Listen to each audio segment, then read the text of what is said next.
Aturan baru pemerintah yang mewajibkan bank melaporkan data kartu kredit membuat sebagian pemilik kartu kredit khawatir dan berencana menutup kartunya. Kalau Anda termasuk yang berencana menutup kartu, ada beberapa hal yang perlu Anda pikirkan sebelum Anda menutup kartu. Nah, perencana keuangan kita, Prita Gozi di sini untuk memberi tips sebelum Anda menutup kartu kredit. Telepon kami di nomor 021 5366500 dan 021 5366122 untuk bertanya ke Prita Gozi. Baik, Prita, ini banyak yang dibicarakan orang, aduh mau nutup kartu kredit segala macam. Oke, terlepas dari masalah pajak tadi, kalau sebelum pengguna kartu kredit menutup kartunya, apa hal-hal yang harus diperhatikan? Ya, jadi pertama yang pasti adalah kemampuan kita punya kartu kredit itu bisa atau tidak, itu pasti nomor satu.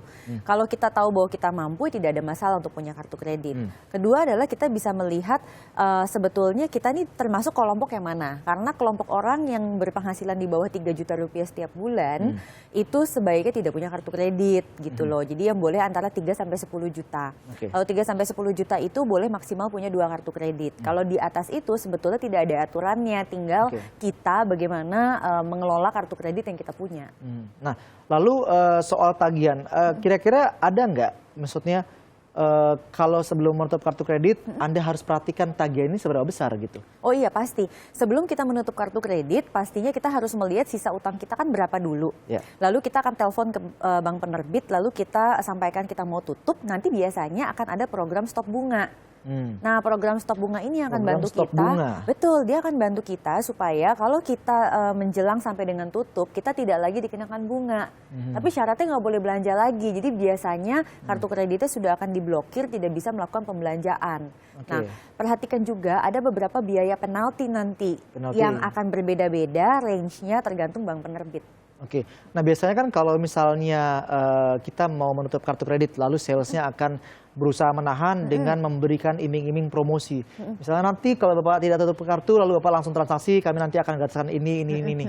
Itu bagaimana? Apakah perlu menjadi salah satu pertimbangan? Oh, sebetulnya tidak. Pada saat kita tahu bahwa kita tidak mampu lagi untuk berkartu kredit sebanyak itu, maka apapun promosinya bukan lagi menjadi pertimbangan untuk kita. Karena sebetulnya itu hanya tambahan bonus, bukan menjadi kebutuhan kita. Pastikan bahwa kartu kredit itu memang dibutuhkan oleh kita karena berbagai hal. Bisa karena urusan bisnis, bisa juga memang karena cara dia mendapatkan penghasilan, dia membutuhkan bantuan kartu kredit untuk mengatur arus kas. Oke, dan kita sepertinya sudah ada penelpon ya. Ya, ada penelpon dari Sulawesi. Oh, mohon maaf sambungan telepon yang terputus. Baik, dan kami ingatkan lagi kalau Anda mau menutup kartu kredit, ada hal yang harus Anda perhatikan. Anda bisa tanya hal apa saja ke Prita Gozi.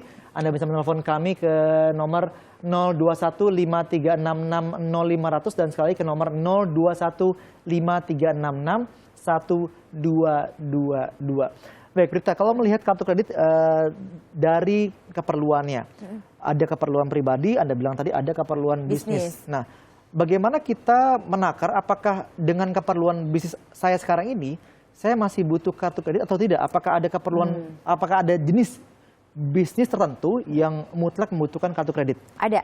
Jadi kalau kita karyawan biasanya kita hanya perlu kartu kredit satu saja. Sedangkan kalau kita memang seorang pengusaha, itu kita mungkin akan butuh kartu kredit kalau kita butuh modal kerja. Jadi katakanlah seorang ibu rumah tangga, dia punya usaha untuk parsel Ramadan.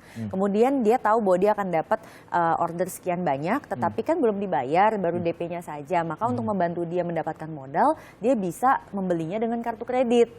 Lalu dia bayarkan tagihannya saat semua barangnya tadi terjual. Nah, kalau dari sisi orang pribadi, banyak orang ingin menutup kartu kredit karena mungkin mereka, baik, ada penelpon, kita ke penelpon dulu, ada Ibu Popi dari Yogyakarta. Silakan Ibu Popi, langsung pertanyaannya. Selamat siang Mbak Prita. Iya, selamat siang. Saya mau tanya ya, kan ada 2 kartu kredit, yang satu yang free and free, sama yang satunya ada yang ada yang tiap bulan itu ada gitu loh. Itu sebaiknya yang saya pertahankan yang mana? Karena saya nggak tahu plusnya yang satu dengan satunya itu gimana. Suku bunganya sama apa tidak? Suku bunganya kayaknya sama sih.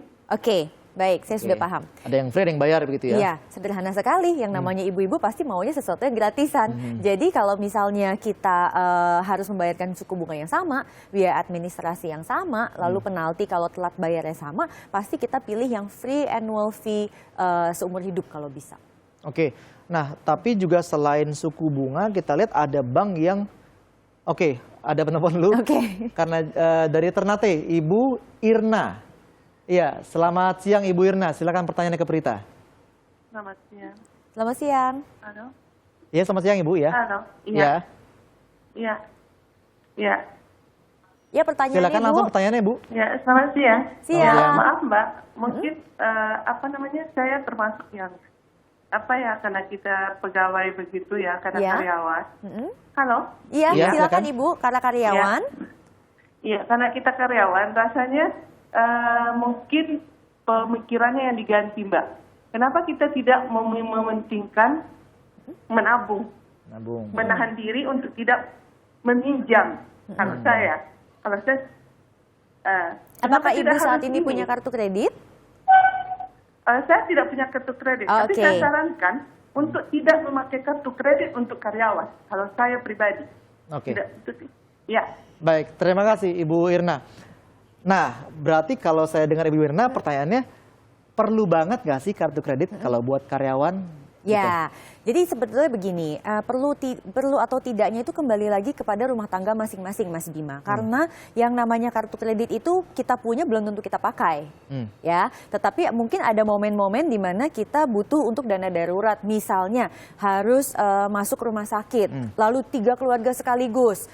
Kemudian mungkin yang di cover oleh perusahaan hanya 1 orang. Kan kadang-kadang kita harus membayarkan uang muka nih ke rumah sakitnya. Kalau dengan bantuan kartu kredit, maka setidaknya keluarga kita bisa ditolong terlebih dahulu gitu. Menunggu mungkin klaim-klaim asuransinya juga jalan. Karena kadang-kadang ada tipe asuransi yang sifatnya itu penggantian. Jadi harus dibayar dulu oleh si pasien, baru kemudian nanti diganti. Nah, tipe-tipe yang seperti ini bisa menggunakan bantuan kartu kredit untuk mengatur arus kas, tetapi bukan untuk melakukan pinjaman. Oke, baik. Penelpon berikutnya, Pak Arifin dari Bekasi. Selamat siang Pak Arifin.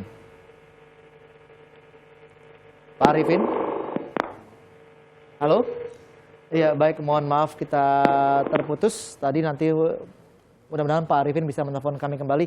Baik, tadi bicara soal kartu kredit ya. Seberapa butuh kita dengan kartu kredit. Nah, tapi selain keadaan darurat, kan kadang-kadang orang ada butuh kartu kredit untuk misalnya, kartu kredit karena banyak promo nih. Karena... Itu berarti bukan butuh Mas Bima, itu adalah ingin.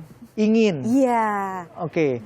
Nah, kita ada penelpon berikutnya. Ada dari Batam. Ada Pak Agus, silakan pertanyaan ke Prita. Ya.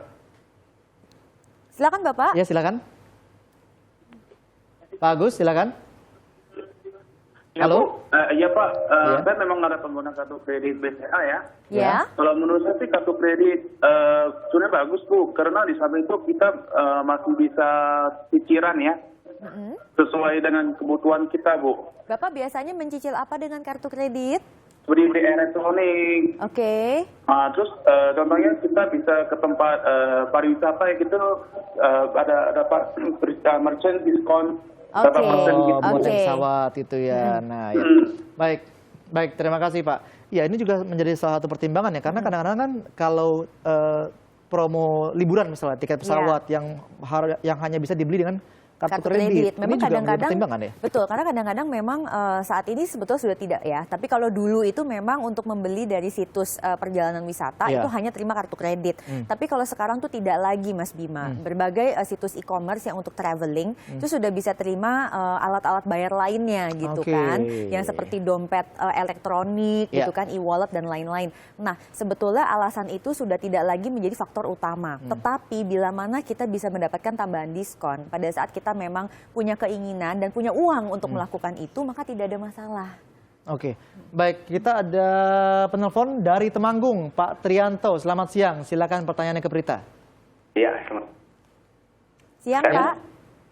Halo? Ya, halo, silakan. selamat siang. Silakan Pak pertanyaannya. Kalau puasa itu Wajib. iya. Kenapa? Cuman kok susah untuk apa itu pengajuan. Oh, pengajuan, oke. Oh, soal pengajuan. Jadi mungkin Bapak mau melakukan pengajuan, tetapi kok susah, kenapa sering tidak istilah tembus gitu ya, mungkin seperti itu. Ya betul, jadi ini memang banyak dialami oleh banyak orang.